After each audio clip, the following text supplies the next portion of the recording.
Good afternoon. गाबा sir बताइए क्या रहेगा आपका ट्रेड?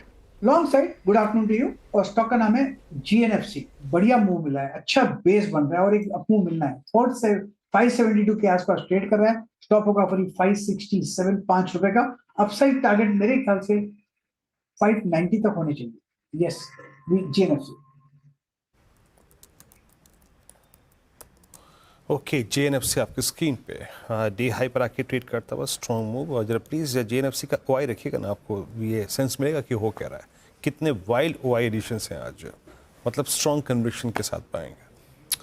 रखिए एक बार ओआई इसका, फिर मानस के पास चलते हैं। मानस, आपका ट्रेड क्या रहेगा? विनय जी, मेरा ट्रेड है जियो फाइनेंशियल्स का, क्योंकि यहाँ पर अब ऐसा लग रहा है कि स्टॉक ने बेस बनाया है। टेक्निकली देखिए तो डेली चार्ट पे हायर टॉप्स हायर बॉटम्स का कंफर्मेशन है। 10 डे मूविंग एवरेज के ऊपर निकला है, बेहतर वॉल्यूम देखने को मिले हैं। तो आई थिंक जियो फाइनेंशियल में एक बाउंस बैक के लिए प्ले किया जा सकता है, जिसमें 20 डे मूविंग एवरेज पे आपको अपने टारगेट सेट करने हैं। तो 256 के टारगेट के लिए जियो फाइनेंशियल में खरीदारी करनी है और 239 का आपको स्टॉप लॉस लगाना है। ये कैश लेवल्स है। अगर चाहें तो ऑप्शन ट्रेड ले सकते हैं। 250 का कॉल ऑप्शन जो ₹6.75 पे ट्रेड हो रहा है, वहां पर ₹4.50 के स्टॉप लॉस से खरीदारी की जा सकती है और इस ऑप्शन में ₹12.5 के टारगेट सेट करने हैं।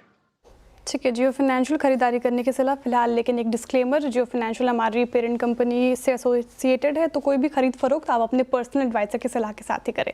रचना जी गुड आफ्टरनून, आप क्या पिक कर रही हैं? जी गुड आफ्टरनून। और मेरी तरफ से लॉन्ग रहेगा एचसीएल टेक के फ्यूचर्स में। एचसीएल टेक के फ्यूचर्स जब तक 1700 के ऊपर बने रहते हैं तब तक यहाँ पे पॉजिटिविटी के चांसेस पूरे हैं।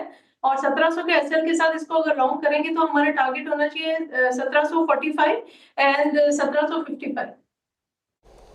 ओके, रचना जी की ट्रेड हो गई इस समय HCL टेक पर।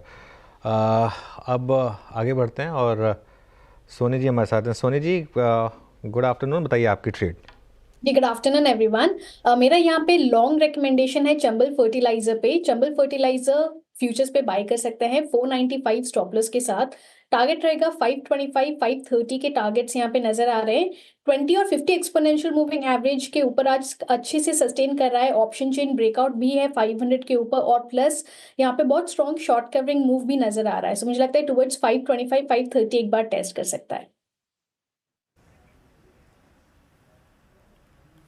ओके, चंबल फर्टिलाइजर्स एच पे बिल्कुल, और शॉर्ट कवरिंग इसमें जतिन गेडिया हमारे साथ मौजूद हैं। जतिन जी नमस्कार, आपका ट्रेड इस वक्त का? गुड आफ्टरनून एवरीवन, नमस्ते। जो हमारा ट्रेड होगा वो लॉन्ग साइड की तरफ गैस अथॉरिटी ऑफ इंडिया यानी कि गेल में होगा।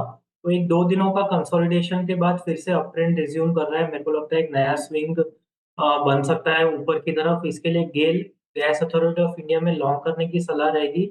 स्टॉप लॉस रखना होगा 173 का और ऊपर में 189 के टारगेट एक्सपेक्टेड।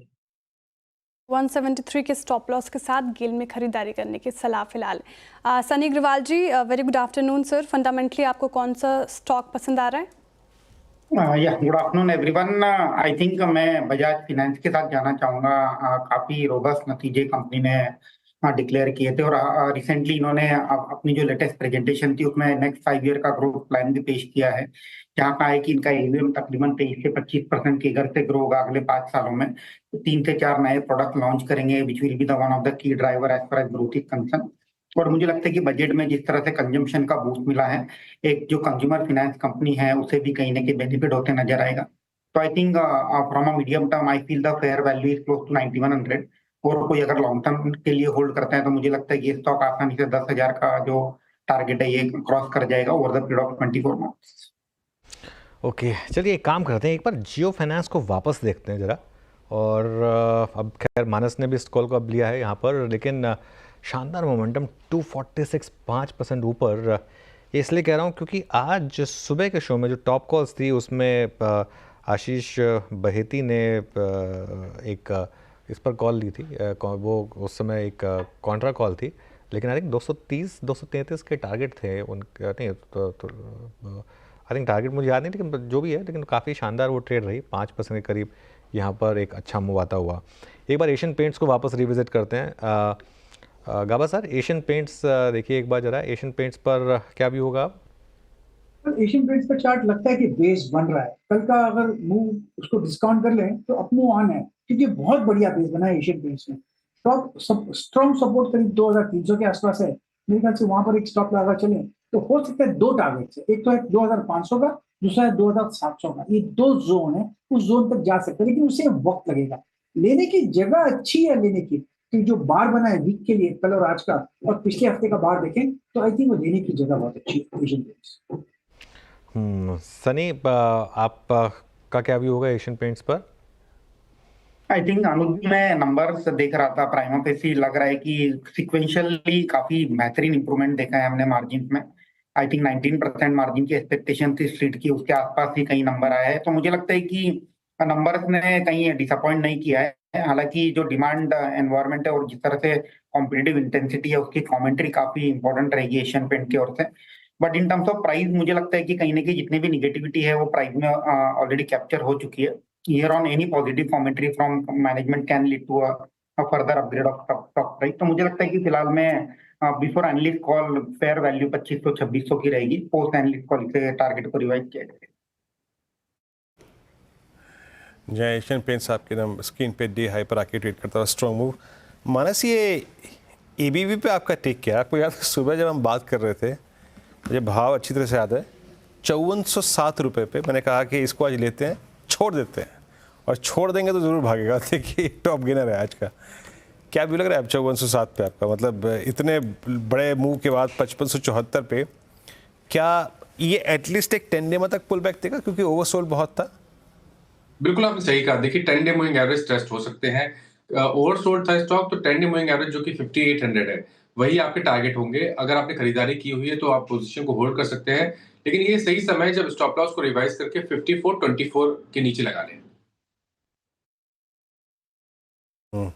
5424 के नीचे लगा लें, और एक ट्रेलिंग स्टॉप लॉस याद रखिएगा, इनमें भी स्ट्रेंथ नहीं है, it's only short covering. Please ज़रा जब मैं स्टॉक्स बोलूँ तो उसके साथ उसका ओआई रखिएगा।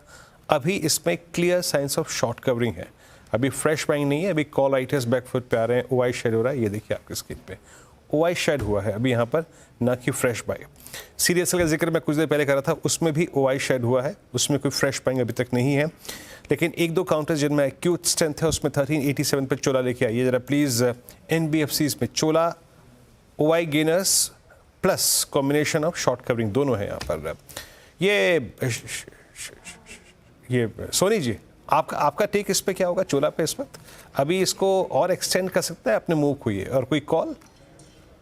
जी वीरेंद्र जी, मुझे लगता है कि चोला फाइनेंस टुवर्ड्स 1400 एक बार थोड़ा सा रेजिस्टेंस अगर फेस करता है, अगर वहां पे वो क्रॉस करता है रेजिस्टेंस को, तो कंटिन्यू रहेगा यहाँ पे अपसाइड।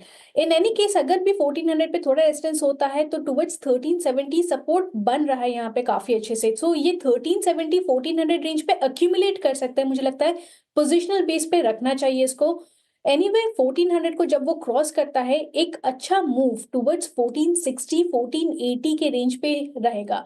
सो करंट लेवल पे भी अगर बाय करते हैं तो टुवर्ड्स डिक्लाइंस तक आप ऐड कर सकते हैं। 1370 है वो डिक्लाइन जहां तक आप ऐड कर सकते हैं। पोजिशनल प्ले रहेगा यहाँ पे, अक्यूमुलेट कीजिए, होल्ड करना चाहिए यहाँ पे टुवर्ड्स 1460 1480 टारगेट के लिए। होल्ड चोला इन्वेस्टमेंट 3.5% से ज़्यादा की तेज़ी फिलहाल इस पर्टिकुलर काउंटर में। इनफैक्ट ये फिनेंस सेक्टर ही आज तेज़ होता दिख रहा है। सुंदरम फिनेंस का चार्ट रखिए स्क्रीन पर, ये भी डे हाई के आसपास और 7.25% की तेज़ी इसमें करीब देखने को मिल रही है। 4615 पे कारोबार कर रहे हैं। मानस जी, सुंदरम फिनेंस क्या लग रहे हैं यहाँ पे, क्या स्ट्रैटेजी बनती नजर आ रही है फिलहाल? देखिए कंसोलिडेशन दिख रहा है, ये कंसोलिडेशन 200 डे मूविंग एवरेज के ऊपर हो रहा है, तो उम्मीद कर सकते हैं कि 4740 जहां पर एक रेजिस्टेंस है, अगर वो लेवल्स ब्रेक हो जाते हैं तब तो आपको एक बड़ी रैली देखने को मिल सकती है, जिसमें शायद आपको 5500 तक के भाव भी देखने को मिल सकते हैं।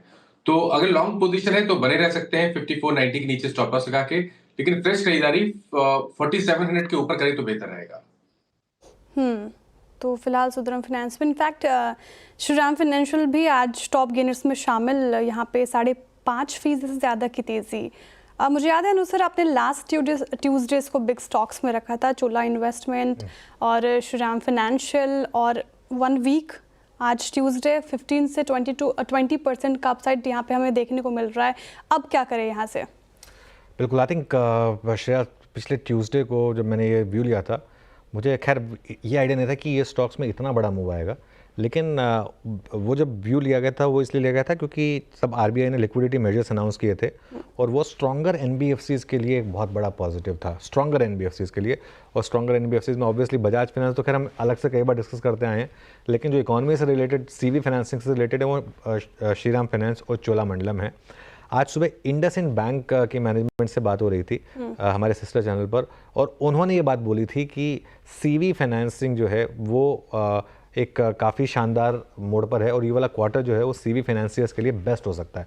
इंडसइंड बैंक भी आज सुबह वैसे हमारा बिग स्टॉक था, वो भी आज डे हाई पर है, लेकिन ये जो व्यू था मेरा श्रीराम फाइनेंस और चोला पर वो इस चीज़ पे प्रेडिकेटेड था। और अब क्योंकि फ्राइडे को रेट कट भी एक्सपेक्टेड है, तो मेरा ये मानना है कि स्ट्रॉन्गर एनबीएफसीज़ में अभी भी मुझे लग रहा है यहाँ से भी बड़ा मूव और पेंडिंग है। ये क्या होता है ना, देखिए ये एक बार सेक्टर्स में जब टेलविंड आती है ना और जब मैक्रो टेलविंड आती है तो वो एक इनके लिए बड़ा पॉजिटिव होता है, तो इसके लिए इस चीज़ को आपको ध्यान में रखना है। तो श्रीराम फाइनेंस और चोला दोनों मेरे ख्याल से काफ़ी पॉजिटिव हैं। सनी जी, आपके रेडार पर होगा क्या कोई सीवी फाइनेंसिंग स्टॉक? या डेफिनेटली मुझे लगता है कि commercial vehicle as a segment अगर आप इवन मंथली सेल्स नंबर देखेंगे तो कहीं ना कहीं थोड़ी सी इंप्रूवमेंट हमने देखी है जैन मंथ में, और ऑब्वियसली इसका सीधा सीधा बेनिफिशियरी सीवी फाइनेंसिंग कंपनी रहेगी। आई थिंक इसमें कोई दो राय नहीं है कि श्रीराम फाइनेंस और Chola they are the number one player. Shriram finance में अगर आप देखें तो कमर्शियल व्हीकल और पैसेंजर व्हीकल मिलकर तकरीबन 60% of the book Shriram finance की व्हीकल फाइनेंसिंग से आती है। तो मुझे लगता है कि अनडिस्प्यूटेड लीडर है अगर हम सीवी फाइनेंसिंग की बात करें और या व्हीकल फाइनेंसिंग की बात करें, तो श्रीराम एज वेल एज चोला दोनों रडार पर रहे।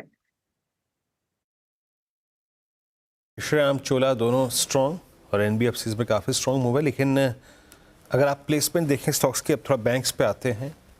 सबसे बड़े क्रिटिकल एज पे कौन सा बैंकिंग स्टॉक फ्यूचर बैठा है? And it's I think Kotak Mahindra bank, और मैं थोड़ा प्रीएम्प्ट कर रहा हूँ बट आपकी राय प्रकाश सर, 1924 और जनवरी 2022 से लेके अब तक मेरे ख्याल से कम नहीं तो 20 हाइज इसी रेंज के हैं, 1930, 1950, 1930, 1950।